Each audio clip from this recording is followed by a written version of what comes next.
Hi, this is FUAD ABASOV, a broker with Right at Home Realty, and this is your monthly real estate statistics.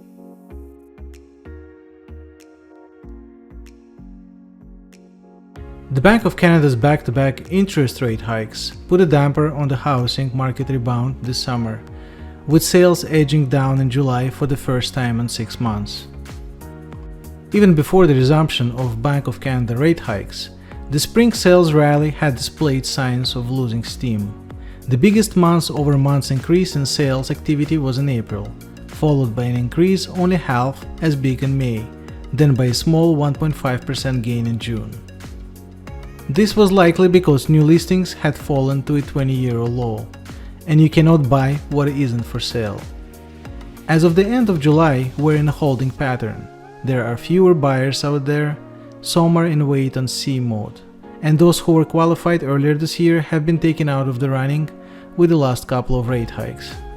Prices have been adjusted. There's still some competition in resale, but we're not really seeing properties go for too much over asking. Properties are sitting on the market longer, and there's more inventory out there.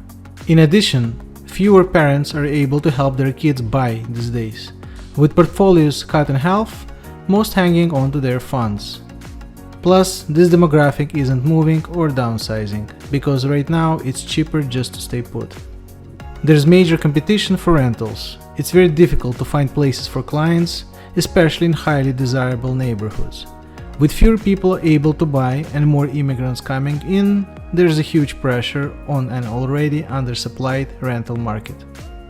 And now, let's take a closer look at detached home sales in Toronto and surrounding areas.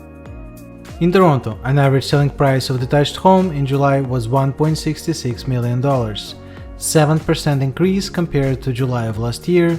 The amount of sold properties went up by 12%. The amount of new listings went down only by 1.5%. It takes on average 15 days for a detached home to be sold in Toronto today. An average selling price of a detached home in Vaughan in July was $1.77 million, 7.7% increase compared to July of last year. An amount of sold properties was up by 31%. The amount of new listings was up by only 4%. It takes on average 17 days for a detached home to be sold in Vaughan. An average selling price of a detached home in Richmond Hill in July was $2.04 million, 5.2% increase compared to July of last year. The amount of sold properties went up by 20%, the amount of new listings went up by 36%. On average, it takes 17 days for a detached home to be sold in Richmond Hill today. In Mississauga, an average selling price of a detached home was $1.56 million. It's a decrease of 2.4% compared to July of last year. The amount of sold properties went up by 2.4%, the amount of new listings went up by 7%. On average, it takes 15 days for a detached home to be sold in Mississauga today.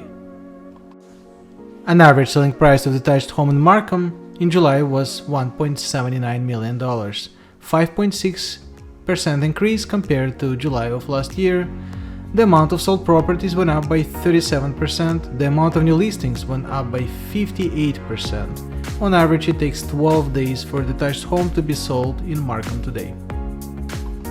In Newmarket, an average detached home sale price was $1.29 million, an increase of 3.8% compared to July of last year. The amount of sold properties went up by 10%, the amount of new listings went up by 42%. On average, it takes 12 days for a detached home to be sold in Newmarket today. The average sales price in Aurora in July was $1.5 million, decrease of 1.24% compared to July of last year. The amount of sold properties went down by 5%, the amount of new listings went up by 8.8%. On average, it takes 11 days for a detached home to be sold in Aurora today.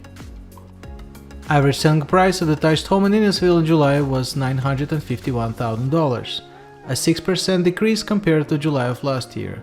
The amount of sold properties went down by 14%, the amount of new listings went down by 28%. On average, it takes almost 30 days for a detached home to be sold in Innisfil today. Average selling price of a detached home in King City in July was $2.45 million, 11% increase compared to July of last year. The amount of sold properties went up by 150%, 5 sold properties in July. The amount of new listings went up by 33%. On average, it takes 27 days for a detached home to be sold in King City today. Bradford. An average selling price of a detached home in July was $1,150,000, 10% increase compared to July of last year.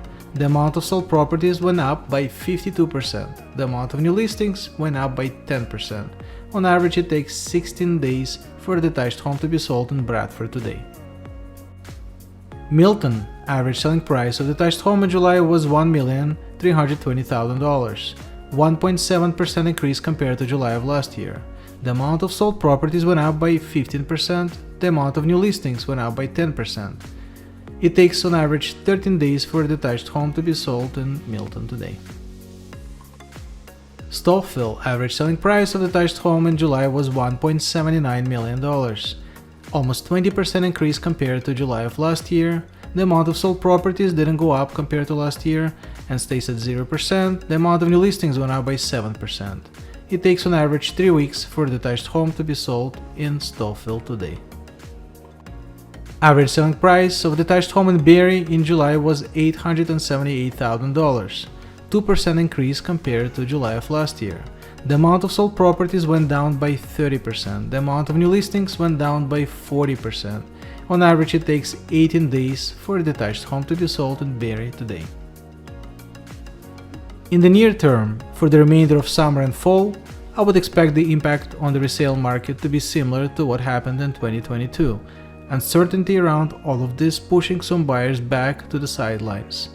More supply coupled with less demand should calm price growth and lead to a slower, more balanced market over the second half of the year. If you'd like to receive your own personalized sales report about home sales in your neighborhood, please call me at 647-801-3401 or email me at sold@fuadhomes.com. Thanks for watching and see you next month.